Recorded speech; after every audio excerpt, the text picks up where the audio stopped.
Bienvenue dans cette nouvelle vidéo de physique-chimie où nous allons parler aujourd'hui de l'interaction entre la lumière et la matière. C'est un des plus beaux phénomènes de la physique, dite la physique quantique, car elle relie des domaines qui parfois semblent séparés. Elle relie l'atome, elle relie l'électron, donc l'électricité, elle relie les ondes, elle relie la lumière, tout ça en un phénomène incroyable qui est que lorsque les électrons changent de niveau d'énergie, lorsqu'ils acquièrent de l'énergie, en fait, ils absorbent l'énergie qui doit forcément venir de quelque part, eh bien, ils absorbent l'énergie de la lumière.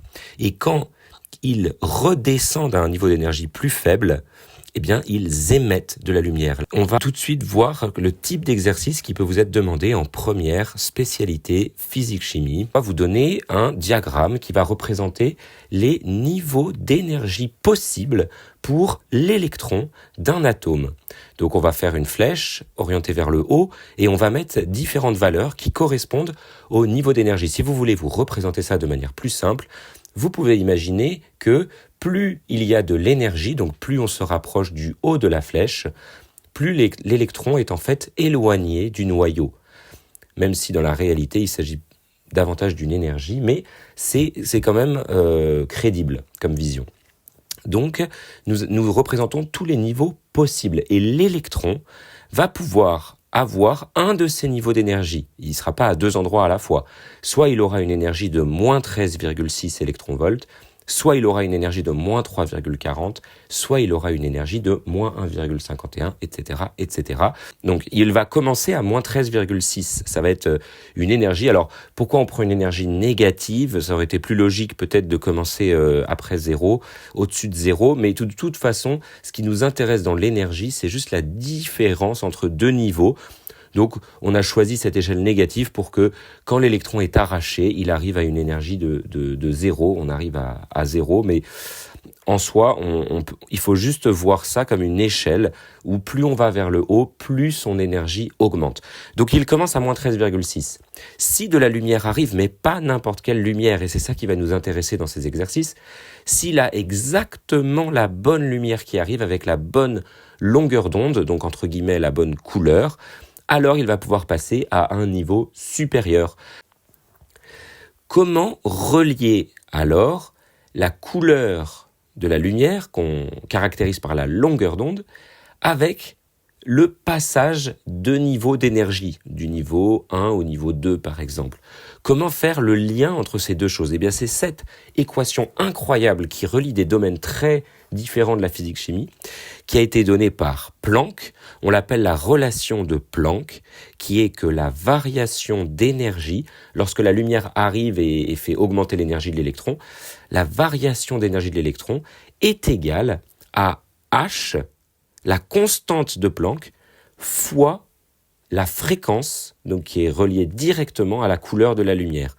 Ce que je vous propose pour résoudre vos exercices, c'est, sans décrire cette relation plus en détail, c'est de remplacer directement la fréquence, ici qui s'écrit nu, une lettre grecque pour désigner la fréquence, mais on aurait pu mettre un F.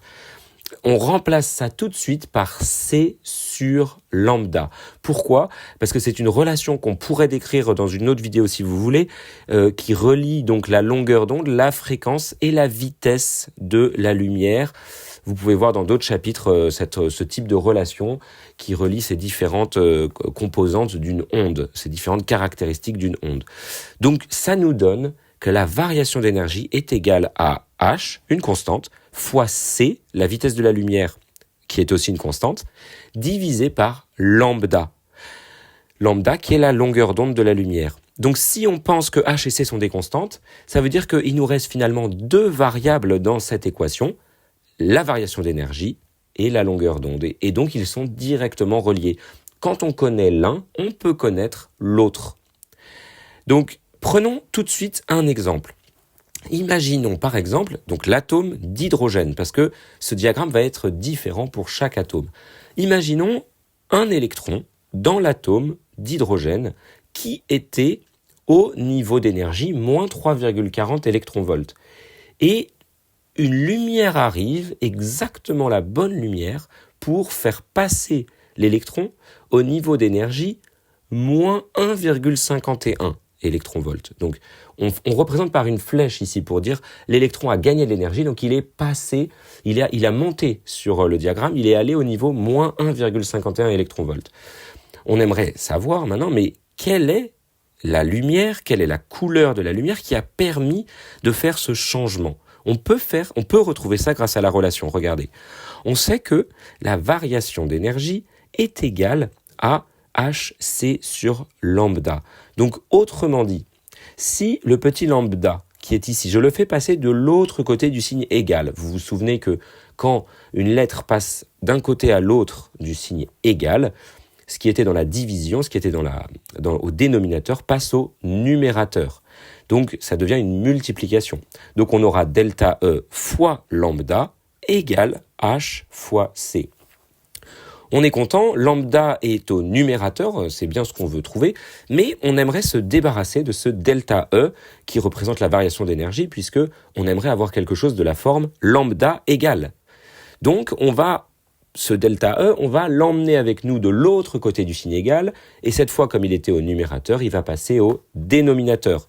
On aura donc cette formule qui est très utile dans vos exercices, lambda égale H fois C sur delta E. Pourquoi il y a des barres à gauche et à droite du delta E ? Puisque ce qui nous intéresse ici, c'est l'écart entre les deux en valeur absolue, puisqu'on n'a pas envie de trouver une longueur d'onde négative, ce qui ne voudrait rien dire. Donc on prend vraiment juste l'écart entre les deux, ce qui va aussi nous simplifier la vie quand on va faire nos calculs. Donc lambda égale H fois C sur delta E. Donc H, c'est 6,63 fois 10 puissance moins 34, une constante qui vous sera donnée dans les exercices. La vitesse de la lumière, c'est 3,00 fois 10 puissance 8 mètres par seconde. C'est une constante que vous devez connaître, parfois qui est donnée en exercice. Et on divise par la variation d'énergie. Alors regardez, on passe de moins 3,40 à moins 1,51. Donc si on veut calculer la différence d'énergie, on peut le faire de manière très propre en disant que la variation d'énergie, c'est l'énergie finale moins l'énergie initiale. Ça, c'est la manière propre de le faire. Maintenant, un petit conseil pour vous aider, on est en train de regarder de toute façon une valeur absolue. On a le droit de ne pas se compliquer la vie avec les signes moins. On peut juste voir de moins 3,40 à moins 1,51, on enlève les signes moins, on fait 3,40 moins 1,51, et ça nous donne exactement le même résultat. Voilà. À partir du moment où vous avez une valeur absolue, l'ordre dans lequel vous faites votre soustraction n'a pas beaucoup d'importance, puisque de toute façon, on prendra la valeur positive à la fin. Donc on trouve 1,89 électronvolts. Électronvolt, c'est une unité pour décrire l'énergie, qui est d'ailleurs assez intéressante parce qu'elle a une signification physique, qu'on pourra décrire dans une autre vidéo aussi. Mais en fait, c'est juste une conversion qui nous permettra de passer à des joules, parce que je vous rappelle que dans les formules qu'on utilise en classe, souvent on a besoin des unités du système international. Et l'unité du système international pour l'énergie, ce n'est pas l'électronvolt, c'est le joule. Donc, pour passer en joule, on utilise cette conversion qui normalement vous sera aussi donnée en exercice. Donc il y a beaucoup de constantes dans cet exercice. C'est d'ailleurs souvent ça la difficulté. 1 électronvolt égale 1,602 fois 10 puissance moins 19 joules. Donc comme nous avions un résultat en électronvolt, on va juste le multiplier par cette valeur pour trouver le résultat en joules. Revenons donc à notre équation, lambda est égal à H fois C sur delta E. Donc, on avait dit 6,63 fois 10 puissance moins 34 fois 3,00 fois 10 puissance 8 divisé par 1,89, notre variation d'énergie, fois 1,602 fois 10 puissance moins 19, notre conversion. On fait ce calcul et on trouve quoi ? On trouve 657 fois 10 puissance moins 9 mètres. 657 donc nanomètres. 657 nanomètres, c'est ce qui caractérise la couleur de la lumière qui va permettre ce changement de niveau d'énergie qui est une couleur rouge, et on obtient d'ailleurs quelque chose très proche de la valeur réelle qui peut être mesurée en laboratoire. Là, on a fait des arrondis, donc voilà, à 1 nanomètre près, ça peut faire une petite différence. Mais vous voyez, c'est 650 nanomètres, c'est du rouge. Donc on sait que pour que l'électron passe de moins 3,40 à moins 1,51, il fallait lui envoyer une lumière rouge. D'ailleurs, on représente souvent ça sur le diagramme par une petite flèche qui arrive vers le diagramme pour montrer que la lumière est arrivée. Et on fait une deuxième flèche qui va du moins 3,40 au moins 1,51 pour dire que l'électron a changé de niveau d'énergie.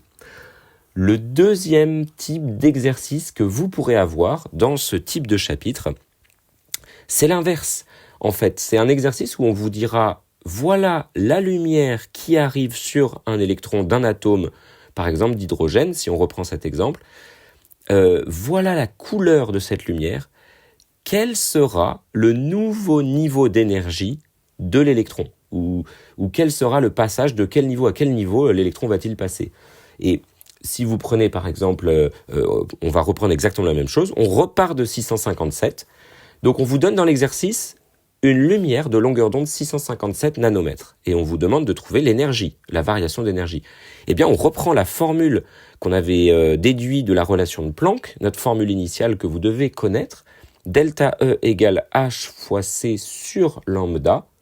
Donc on reprend cette formule-là, H est une constante, C est une constante, lambda est une longueur d'onde en mètres, et on refait juste notre calcul en remplaçant lambda par sa valeur. Ça donne 6,63 fois 10 puissance moins 34, donc c'est la constante de Planck, fois 3,00 fois 10 puissance 8, c'est la vitesse de la lumière, divisé par 657 fois 10 puissance moins 9, c'est la longueur d'onde qui caractérise la couleur de notre rayon de lumière. Et donc on trouve 3,02 fois 10 puissance moins 19 joules. Et on aimerait savoir ce que ça donne en électronvolts pour pouvoir le comparer à notre diagramme. Donc cette fois, on va juste diviser par 1,602 fois 10 puissance moins 19 joules, qui est 1 électronvolt. Si vous voulez ne pas vous tromper dans ce genre de conversion, je vous conseille vraiment de faire un petit produit en croix à chaque fois. Vous savez que 1 électronvolt correspond à 1,602 fois 10 puissance moins 19 joules. Ici, on a 3,02 fois 10 puissance moins 19 joules. Et donc, on fait un petit produit en croix pour savoir combien ça fait d'électronvolts et on trouve 1,89 électronvolts. Et évidemment, c'est la valeur de laquelle on était parti dans l'exercice précédent, puisqu'on est en train de faire le chemin inverse. Et donc, dans ce type d'exercice, il va falloir expliquer à quoi correspondent ces 1,89 électronvolts. Eh bien, quand on regarde le diagramme, la seule variation qui permet de trouver 1,89, c'est le passage du niveau 2 au niveau 3. Donc, lorsque cette lumière va arriver de couleur rouge, l'électron va passer du niveau 2 au niveau 3. Et lorsque l'électron va redescendre au niveau 2, s'il redescend au niveau 2, eh bien, il va réémettre cette même couleur. Voilà 2 types d'exercices que vous pourrez rencontrer dans ce chapitre sur l'interaction lumière-matière. N'hésitez pas à commenter la vidéo si vous avez des questions et je vous dis bon courage pour travailler ce très très beau chapitre.